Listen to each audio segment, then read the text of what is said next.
Swastiastu. Perkenalkan, kami dari kelompok 2.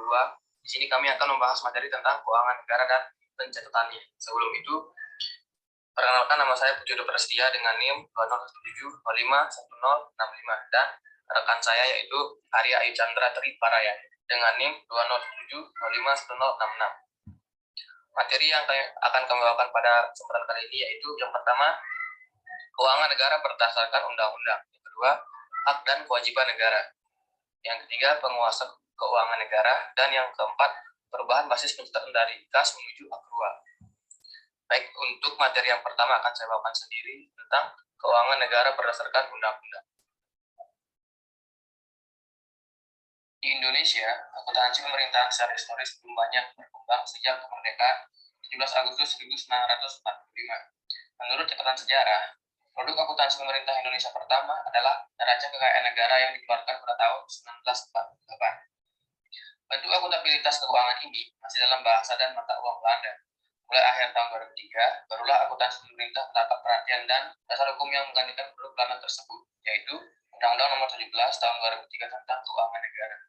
Diterbitkannya undang-undang ini untuk meminimalisir kelemahan akuntansi berbasis kas dan agar keuangan negara dapat disajikan dengan lebih informatif.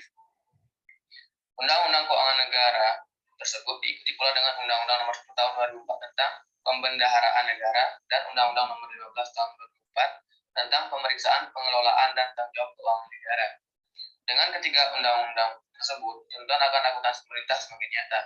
Adapun dasar hukum akuntansi pemerintah yaitu Undang-Undang Nomor 1 Tahun 2004 Pasal 51 tentang yang pertama, Menteri Keuangan menyelenggarakan akuntansi atas transaksi keuangan, aset, utang, dan ekuitas dana, termasuk transaksi pembiayaan dan perhitungannya. Yang kedua, Menteri atau pimpinan lembaga atau kepala SKPD selaku pengguna anggaran menyelenggarakan akuntansi atas transaksi keuangan, aset, utang, dan ekuitas negara, termasuk transaksi pendapatan dan belanja yang berada dalam tanggung jawabnya. Yang ketiga, akuntansi sebagaimana yang dimaksud pada ayat 1 dan 2 digunakan untuk menyusun laporan keuangan pemerintah pusat dan daerah sesuai dengan standar akuntansi pemerintah. Next. Pengertian keuangan negara dapat dilihat dari beberapa sumber dan pakar tersebut. Pertama, menurut Bambang Hasin dalam buku akuntansi pemerintah teori dan praktek, pengurusan atau pengelolaan keuangan negara dapat diartikan secara luas atau sempit. Dalam arti luas, pengurusan keuangan negara berarti manajemen keuangan negara. Dalam arti sempit, pengelolaan keuangan negara adalah administrasi keuangan negara dan atau tata usaha keuangan negara. Yang kedua, menurut Suparmoko tahun 2000 halaman 15, keuangan negara adalah bagian dari ilmu ekonomi yang mempelajari tentang kegiatan-kegiatan pemerintah dalam bidang ekonomi, terutama mengenai penerimaan dan pengeluarannya serta pengaruh-pengaruhnya di dalam perekonomian tersebut. Selanjutnya, menurut Undang-Undang Nomor 17 Tahun 2003, keuangan negara adalah semua hak dan kewajiban negara yang dapat dinilai dengan uang serta segala sesuatu baik berupa uang atau barang yang dapat dijadikan milik negara berhubung dengan pelaksanaan hak dan kewajiban tersebut. Next. Adapun pendekatan yang digunakan dalam merumuskan keuangan negara dari sisi objek, subjek, proses, dan tujuan. Yang pertama dari sisi objek. Yang dimaksud dengan keuangan negara meliputi semua hak dan kewajiban negara yang dapat dinilai dari uang, termasuk kebijakan dan kegiatan dalam bidang fiskal, moneter, dan pengelolaan kekayaan negara yang dipisahkan, serta segala sesuatu baik berupa uang maupun berupa barang yang dapat dijadikan milik negara berhubung dengan pelaksanaan dan hak kewajiban tersebut. Yang kedua dari sisi subjek. Yang dimaksud dengan keuangan negara di seluruh objek bagaimana yang disebutkan pada huruf A di atas yang dimiliki oleh negara atau dikuasai oleh pemerintah pusat, pemerintah daerah, perusahaan negara atau daerah, dan badan lain yang mempunyai kaitan dengan keuangan negara. Yang ketiga dari sisi proses. Keuangan negara mencakup seluruh rangkaian kegiatan yang berkaitan dengan pengelolaan objek keuangan negara, mulai dari perumusan kebijakan dan pengambilan keputusan sampai dengan pertanggungjawaban. Yang keempat dari sisi tujuan.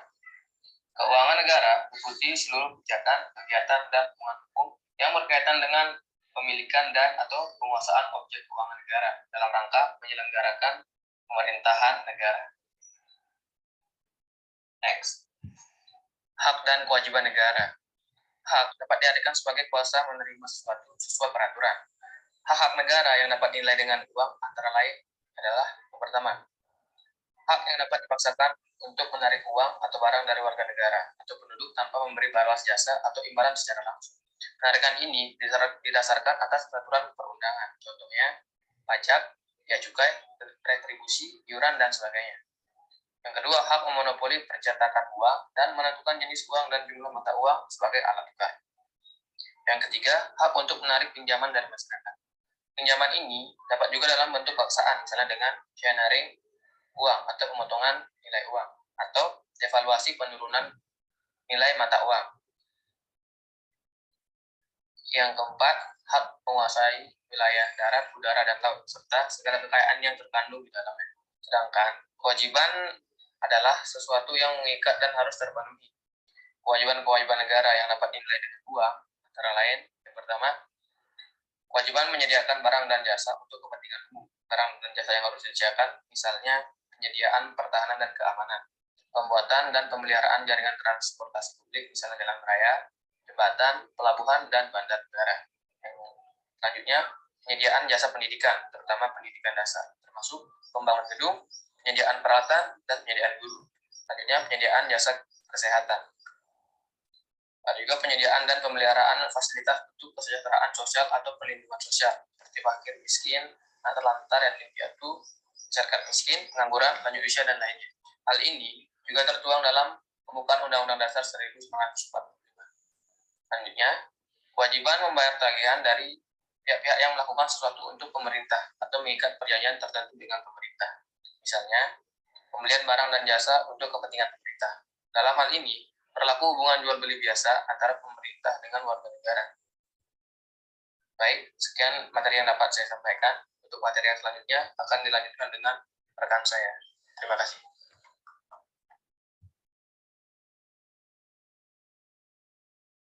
Baik, terima kasih atas kesempatan yang telah diberikan kepada saya.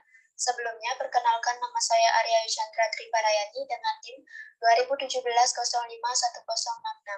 Di sini saya akan menjelaskan materi selanjutnya, yaitu mengenai penguasa keuangan negara. Berdasarkan Undang-Undang Keuangan Negara, kekuasaan atas pengelola keuangan negara dapat dibedakan menjadi 5. Yang pertama, Presiden. Presiden adalah pemegang kekuasaan umum pengelola keuangan negara sebagai bagian dari kekuasaan pemerintahan. 2. Menteri Keuangan. Menteri Keuangan adalah pengelola fiskal dan wakil pemerintah dalam kepemilikan kekayaan negara yang dipisahkan. Sebagai pembantu Presiden di bidang keuangan, Menteri Keuangan adalah Chief Financial Officer atau CFO Pemerintah Republik Indonesia. Ketiga, Menteri dan pimpinan lembaga adalah pengguna anggaran atau pengguna barang. Setiap menteri dan pimpinan lembaga pada hakikatnya adalah Chief Operational Officer bagi departemen atau lembaga yang dipimpinnya. Oleh karena itu, Menteri Keuangan sebagai pimpinan Departemen Keuangan mempunyai posisi rangkap. Selain sebagai pengelola keuangan negara, juga sebagai pengguna anggaran. Keempat, Gubernur, Bupati, atau Wali Kota. Selaku kepala pemerintah daerah sebagai pengelola keuangan daerah dan mewakili pemerintah daerah dalam kepemilikan kekayaan daerah yang dipisahkan. Selain ada pejabat pengelola keuangan daerah, ada juga disebut sebagai pejabat pengguna anggaran atau barang daerah, yaitu Kepala Satuan Kerja Perangkat Daerah yang disebut dengan Kepala SKPD. Kelima, Bank Sentral, yaitu Bank Indonesia, sebagai pemilik wewenang di bidang moneter berupa mengeluarkan dan mengedarkan uang. Next. Adapun tugas dari masing-masing penguasa keuangan negara yaitu Presiden, memiliki tugas untuk mendelegasikan kekuasaan kepada Menteri Keuangan dan para menteri serta ketua lembaga. Menteri Keuangan. Berdasarkan pasal 8 Undang-Undang Nomor 17 Tahun 2003, Menteri Keuangan sebagai pengelola fiskal mempunyai tugas. 1. Menyusun kebijakan fiskal dalam kerangka ekonomi makro. 2. Menyusun rancangan APBN dan rancangan perubahan APBN. 3. Mengesahkan dokumen pelaksanaan anggaran. 4. Melakukan perjanjian internasional di bidang keuangan. 5. Melaksanakan pemungutan pendapatan negara yang telah ditetapkan dengan undang-undang. 6. Melaksanakan fungsi bendahara umum negara. 7. Menyusun laporan keuangan yang merupakan pertanggungjawaban pelaksanaan APBN. Dan yang terakhir, Melaksanakan tugas-tugas lain di bidang pengelolaan fiskal berdasarkan ketentuan undang-undang. Menteri dan pimpinan lembaga. Berdasarkan pasal 9 Undang-Undang tahun 17 tahun 2003, Menteri atau pimpinan lembaga sebagai pengguna anggaran dan pengguna barang pada kementerian atau lembaga yang dipimpinnya mempunyai tugas. 1.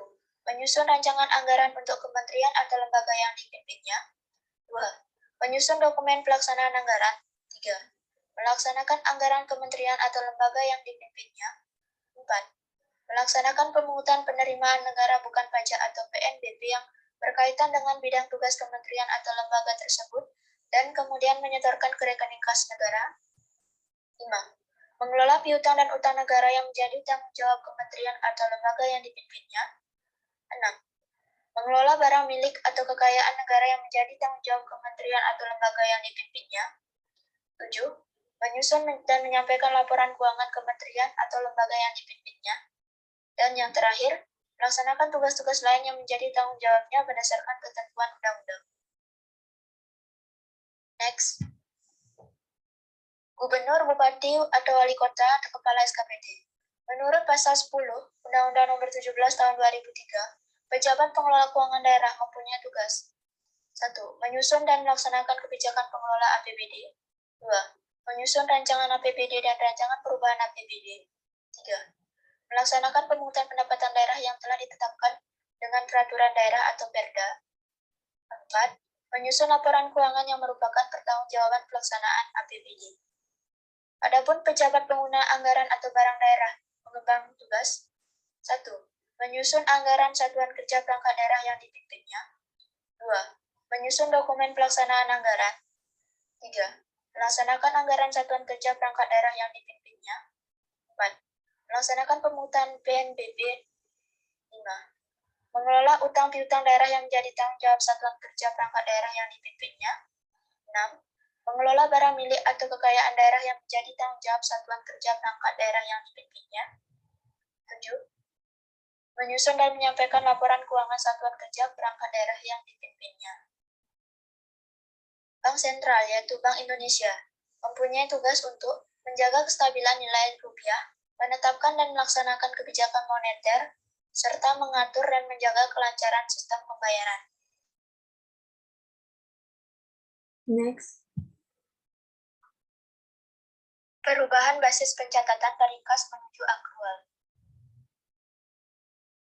Satuan Akuntansi Pemerintah atau SAP berbasis kas menuju akrual adalah SAP yang mengakui pendapatan, belanja, dan pembiayaan berbasis kas, serta mengakui aset, utang, dan ekuitas dana berbasis akrual. Lingkup peraturan pemerintah SAP berbasis kas menuju akrual tertuang dalam Peraturan Pemerintah Nomor 71 Tahun 2010, lampiran kedua. Tujuan dari peralihan laporan keuangan dari yang berbasis kas menuju berbasis akrual adalah untuk membuat penilaian real terhadap kinerja pemerintah menjadi transparan, akuntabel, dan tepat waktu. Next. Basis kas menuju akrual melakukan pencatatan dengan cara menggunakan basis kas pada periode pelaksanaan anggaran, yaitu pendapatan diakui pada saat kas diterima ke kas negara dan belanja diakui pada saat kas dikeluarkan dari kas negara. Basis akuntansi yang digunakan dalam laporan keuangan pemerintah adalah basis kas untuk pengakuan pendapatan, belanja, dan pembiayaan dalam laporan realisasi anggaran. Basis akrual untuk pengakuan aset, kewajiban, ekuitas dalam neraca. Basis kas untuk laporan realisasi anggaran berarti pendapatan diakui pada saat kas diterima dan belanja diakui pada saat kas dikeluarkan. Basis akrual untuk neraca berarti bahwa aset, kewajiban, dan ekuitas dana diakui dan dicatat pada saat terjadinya transaksi atau pada saat kejadian atau kondisi lingkungan berpengaruh pada keuangan pemerintah tanpa memperhatikan kas atau setara kas.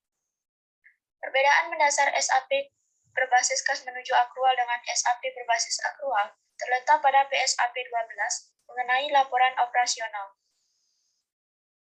Entitas melaporkan secara transparan besarnya sumber daya ekonomi yang didapatkan dan besarnya beban yang ditanggung untuk menjalankan kegiatan pemerintahan. Istilah surplus atau defisit operasional merupakan penambah atau pengurang ekuitas atau kekayaan bersih entitas pemerintahan yang bersangkutan. Konsekuensi dari penggunaan basis kas menuju akrual ini adalah dibutuhkannya penggunaan jurnal korolari. Jurnal ini digunakan pada akhir periode sebagai penyesuaian-penyesuaian untuk mencatat belanja harta tetap yang dilakukan pada periode pelaksanaan, serta mencatat hak ataupun kewajiban negara. Next.